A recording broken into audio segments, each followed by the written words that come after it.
There's a guide on how you can turn on Google Assistant's voice command on Android. If you find this guide helpful, consider subscribing and liking the video. So the first step is open your settings. After that, click on the search bar and search for Hey Google. As you can see, the second option that says Hey Google and voice match, you have to click on this. After that, toggle on the Hey Google option. As you can see, the first option. After that, you will see that it will tell you a lot of things like get things done hands-free. These are all the benefits of having Hey Google or voice command. Once you're done reading, click on I agree. After that, you can read this and click on I agree. And after that, you just have to follow. Okay.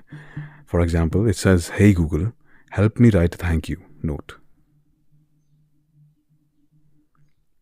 Hey Google, what's the weather tomorrow? Okay Google, explain how a rainbow is formed.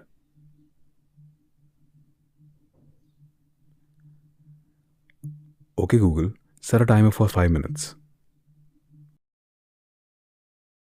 And as you can see, it says Hey Google is ready, and that's it.